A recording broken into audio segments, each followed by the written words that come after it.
आज हम देखने जा रहे हैं मैथमेटिक्स क्लास 7 के लिए, जिसका यूनिट 1 है सेट्स। सबसे पहले तो अगर आपने हमारे चैनल को अभी तक सब्सक्राइब नहीं किया तो चैनल को सब्सक्राइब करें, मेरी वीडियो को लाइक करें ताकि आपको और मज़ीद अच्छी वीडियोस के मुतल्लिक अपडेट्स मिलती रहें। अब उसके बाद आज हम पढ़ेंगे क्या, आज हम देखेंगे डिस्क्रिप्टिव फॉर्म को, सेट की सेट बिल्डर फॉर्म और टेबुलर फॉर्म, इनको कैसे एक्सप्रेस किया जाते, मतलब कैसे लिखा जाता है इनको देखने से पहले अगर आपने अभी तक क्लास 6 के लेक्चर्स नहीं लिए, पहले जाके उन्हें देखें क्योंकि उसमें सेट की बेसिक्स डेवलप की गई हैं और ये हमारे पास 7 क्लास है तो ये 6 से एडवांस लेवल है। तो 6 की आप वीडियोस देखें तो आपको सेट और अच्छे तरीके से समझ आएगा। फिर उसके बाद हम स्टार्ट करते हैं आज का लेक्चर। अब फ्रेंड्स, हम अपनी रोज़मर्रा ज़िंदगी में बहुत सारे सेट देखते हैं, जैसे वाटर सेट हो गया, डिनर सेट हो गया, हमारे घर में सोफ़ा सेट हो गया और सेट ऑफ बुक्स हो गए हमारे पास। तो लेकिन जो हम मैथ्स में टर्म यूज़ करते हैं सेट की, ये एक ब्रॉडर टर्म है हमारे पास, जिसमें मैथमेटिकल प्रॉब्लम सिंपल नेचर की हों, कॉम्प्लेक्स नेचर की हों, उन्हें डील किया जाता है। तो बेसिकली सेट क्या है हमारे पास, उसको हम डेफिनेशन से देख लेते हैं कि सेट हमारे पास collection of well defined and distinct objects हैं या सिंबल्स हैं। अब दो चीज़ें हमें पता लग गई कि चीज़ें अगर वेल डिफाइंड हैं और डिस्टिंक्ट हैं तो वो तब मिलके सेट बनाएंगी। अब वो चीज़ें हैं या वो सिंबल्स हैं। अब वेल डिफाइंड क्या है और डिस्टिंक्ट क्या है, तो वेल डिफाइंड का मतलब हमें पढ़ के ही पता चल रहा है कि ऐसी चीज़ें जो वाज़िया हों, जो समझ में आ रही हों, यानी उनकी प्रॉपर्टीज़ वाज़िया हों। जैसे हम एग्जांपल ले लेते हैं सेट ऑफ नेचुरल नंबर्स की, कि हमारे पास नेचुरल नंबर्स हैं। तो अब नेचुरल नंबर्स अब हम जैसे सुनते हैं तो हमें पता लग जाता है कि ये सेट 1 से स्टार्ट हो रहा है, और होल नंबर्स हैं तो हमें पता लग जाता है जी 0 से स्टार्ट हो रहा है। लेकिन अगर मैं कहूँ कि आप बनाए सेट टेस्टी फूड का, ऐसी चीज़ें जो ऐसा सेट जो टेस्टी फूड पर मुश्तमिल हो, तो वो बनाना मुश्किल है, क्योंकि it depends on the taste of the people, कि लोगों के टेस्ट के ऊपर डिपेंड करता है कि हो सकता है जो चीज़ें आपको पसंद हों वो दूसरों को पसंद ना हो। या इससे अच्छी एग्जांपल ले लेते हैं कि difficult question in an exam, तो उसका अगर सेट आपको बनाने का को कहा जाए तो सेट बनाना मुश्किल है, क्योंकि डिफ़िकल्ट क्वेश्चन आपकी तैयारी के ऊपर डिपेंड करता है। हो सकता है कुछ क्वेश्चंस आपके लिए डिफिकल्ट हो, वो दूसरों के लिए आसान हो, और जो आपके लिए आसान हो वो दूसरों के लिए मुश्किल हो, तो ये सेट बनाना भी मुश्किल है। तो इसलिए वेल डिफाइंड सेट ना हुआ। तो वेल डिफाइंड होना ज़रूरी है सेट का, यानी जो चीज़ें जिसकी कलेक्शन आप कर रहे हैं वो वेल डिफाइंड हो। और डिस्टिंक्ट क्या हो, डिस्टिंक्ट का मतलब मुनफरिद, मतलब कि वो चीज़ें रिपीट ना हो रही हों, और वो चीज़ अगर मतलब उसकी एक अपनी खासियत हो, एक अपनी क्वालिटी हो उसकी। तो यहाँ पर हमारे पास नीचे एक सेट दिया हुआ है इंटीजर्स का, जिसमें आप देखें कि पॉजिटिव वैल्यूज़ भी हैं, नेगेटिव भी हैं, ज़ीरो हमारे पास है। इसमें से कोई भी वैल्यू ऐसी नहीं होगी जो रिपीट हो रही हो, और ये वेल डिफाइंड भी हमें पता लगा है, देखें कि ये इंटीजर्स का सेट है और डिस्टिंक्ट है। हर जो नंबर है उस वो दोबारा उसकी रिपीट नहीं हो रहा, तो वो डिस्टिंक्ट हुआ। तो अब ऐसे ही दूसरा सेट है हमारे पास, the set of Pakistani provinces. Pakistan के प्रोविंसेस वो भी आपको पता है कि वो रिपीट नहीं हो सकते। सिंध है तो वो सिंध रहेगा और एक ही दफ़ा आएगा, पंजाब है तो पंजाब ही रहेगा, एक ही दफ़ा आएगा सेट में। आगे सी सेट हमारे पास, the set of geometrical instruments. Geometry की जो चीज़ें आपके पास होती हैं आपको पता है, वो इंस्ट्रूमेंट्स जो हमारे पास हैं वो भी एक पूरा मुकम्मल सेट है, उसमें भी चीज़ें रिपीट नहीं होती। तो सेट की डेफिनेशन में ये एग्जांपल से हमें और अच्छी समझ आ गई कि ऐसी चीज़ों की कलेक्शन जो वेल डिफाइंड हो और डिस्टिंक्ट हो, चाहे वो चीज़ें हों या वो सिंबल्स हों, वो हमारे पास सेट होती हैं। अब एक चीज़ यहाँ याद रखने वाली है कि कभी भी जो मॉरल वैल्यूज़ होती हैं हमारे पास, कॉन्सेप्ट्स होते हैं, जैसे अखलाकियात, हमारे पास नज़रियात हैं, या हमारे पास वर्चूज़ का सेट है, ये चीज़ें मिलकर सेट नहीं बनाती। सेट जो है वो इन चीज़ों पर मुश्तमिल नहीं होता। तो ये बात आपने एक याद रखनी है यहाँ पर। अब आगे हम देख लेते हैं कि सेट जो है बेसिकली इसकी थ्योरी किसने दी थी, सेट हमारे पास आया कहाँ से। सेट बेसिकली एक जॉर्ज कैंटोर एक पर्सन था, 1873 में उसने सेट थ्योरी पेश की थी, जो कि जिसे मैथ्स की ही एक ब्रांच का नाम दिया गया था सेट। और जो सेट है हमारे पास, उसको हमने पढ़ा कि उसको 3 तरीक़ों से लिखा जाता है। हमने पढ़ा डिस्क्रिप्टिव फॉर्म है एक्सप्रेस करने की, टेबुलर फॉर्म है, सेट की बिल्डर फॉर्म है। डिस्क्रिप्टिव फॉर्म, टेबुलर फॉर्म हमने क्लास 6 के सेट्स के लेक्चर में बहुत अच्छे से डिस्कस की है। यहाँ पर बेसिकली हम देखेंगे ज़्यादातर सेट बिल्डर्स फॉर्म को। डिस्क्रिप्टिव फॉर्म को हम एक दफ़ा रिव्यू कर लेते हैं। डिस्क्रिप्टिव फॉर्म हमारे पास सेट की जो प्रॉपर्टीज़ होती हैं, सेट जिन चीज़ों पर मुश्तमिल है उसको स्टेटमेंट में लिखा जाता है। जैसे यहाँ n हमारे पास एक सेट है और उसको हम कहेंगे कि सेट ऑफ नेचुरल नंबर्स है। p सेट है तो वो सेट ऑफ प्राइम नंबर्स है। m सेट हमें दिया हुआ है तो set of solar month start with j, जनवरी हो गया, जुलाई हो गया, जून हो गया। तो ये डिस्क्रिप्टिव फॉर्म हो गई।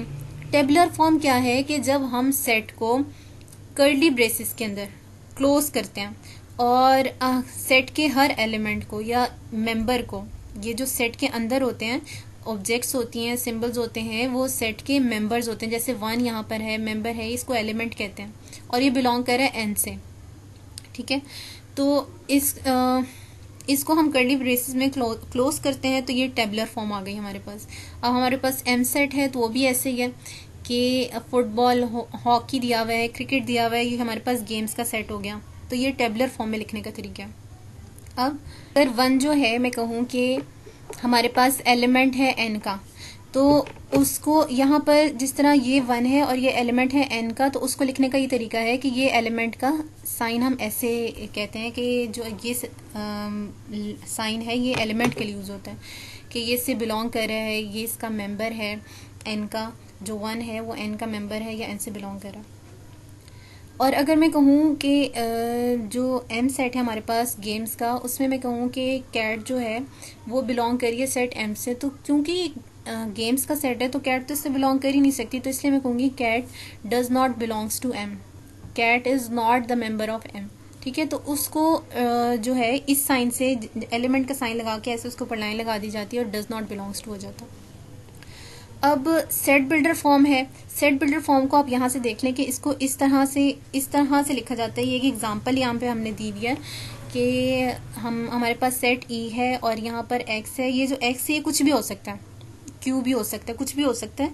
तो और यहाँ पे ये एक रिस्ट्रिक्शन यहाँ पर लगा दी जाती है। तो अब यहाँ पर x is an even number, तो वो इवन नंबर है हमारे पास। अब कौन सा इवन नंबर है? कोई सा भी इवन नंबर हो सकता है, तो उसने रिस्ट्रिक्शन लगा दी कि होना इवन नंबर चाहिए। आगे इसको मज़ीद अच्छे तरीके से देखते हैं कि सेट बिल्डर फॉर्म में हमारे पास किस तरह के साइन यूज़ होते हैं। सेट बिल्डर फॉर्म में जैसे ये वाला साइन है, अच्छा इसको हम ना सेमी कॉलन से भी लिख सकते हैं। सच डैट हमारे पास है, तो ये इस तरह की जो वर्टिकल लाइन है हमारे पास, इसमें हम सेमी कॉलन भी यूज़ कर सकते हैं ऐसे, इस तरह सेमी कॉलन भी यूज़ कर सकते हैं। तो ये भी सच डैट कहलाता है। आगे ये है एंड हमारे पास, इस तरह का होगा तो उसे एंड कहेंगे, इस तरह होगा तो हम उसे कहेंगे बिलोंग्स टू। हमने पीछे भी देखा है बिलोंग्स टू, इसके ऊपर लाइन हो तो डज नॉट बिलोंग्स टू। और इस तरह का होगा तो इधर बड़ी वैल्यू इधर छोटी, तो हम कहेंगे ग्रेटर देन। और नीचे इस तरह का साइन है तो इक्वल्स टू, इस तरह है तो लेस देन इक्वल्स टू। इधर की जो वैल्यू है तो ये इधर हम कहेंगे छोटी, इधर बड़ी वैल्यू तो ये लेस देन, इधर वाली वैल्यू लेस देन और इक्वल्स टू है। और इस तरह का साइन होगा तो और कहेंगे, ठीक है। तो ये तो हमारे पास हो गए कि इन साइंस को कहते क्या हैं जो हमारे पास सेट बिल्डर फॉर्म में यूज़ होता है। एक चीज़ हमारे पास है कि हमारे पास जब डिस्क्रिप्टिव फॉर्म है, टेबुलर फॉर्म है, तो हमें सेट बिल्डर फॉर्म की ज़रूरत क्यों पेश आती है? हम ये वाली फॉर्म क्यों यूज़ करते हैं? अब ये वाली फॉर्म हम इसलिए यूज़ करते हैं कि अगर आप कहें कि अगर आप छोटा सा एक सेट लिख रहे हैं जिसके एलिमेंट्स हम कहते हैं नेचुरल नंबर्स हैं, 1 से स्टार्ट हो रहे हैं और 9 तक जा रहे हैं, 10 तक जा रहे हैं, कुछ भी इस तरह जो थोड़े एलिमेंट्स पर मुश्तमिल है, तो वो तो आप इजीली टेबुलर फॉर्म से लिख सकते हैं। या अगर उससे थोड़े बड़े हैं तो आप उसे उसमें डिस्क्रिप्टिव फॉर्म में भी लिख सकते हैं। लेकिन अगर आपके पास जो है वो एलिमेंट्स बहुत ज़्यादा आ गए हैं, जैसे सेट ऑफ इंटीजर्स हमने देखा था, तो अब उसके जो दरमियान वाले एलिमेंट्स होते हैं वो लिखना हमारे पास मुश्किल हो जाते हैं क्योंकि वो बहुत ज़्यादा होते हैं। तो उनको लिखने के लिए हम सेट बिल्डर फॉर्म, इस तरह की चीज़ों को लिखने के लिए सेट बिल्डर फॉर्म यूज़ करते हैं। जैसे एक एग्जांपल ले लेते हैं कि हमारे पास एक सेट है, मैं कहती हूँ सेट है S, ठीक है, और इसमें हमारे पास है 2, फिर 2 के बाद है 2.1, अगला है 2.01, ज़्यादा टेढ़ा चला गया, आगे आ गया 2.001, कुछ इस तरह के आ गया और ये आगे चलता जा रहा है।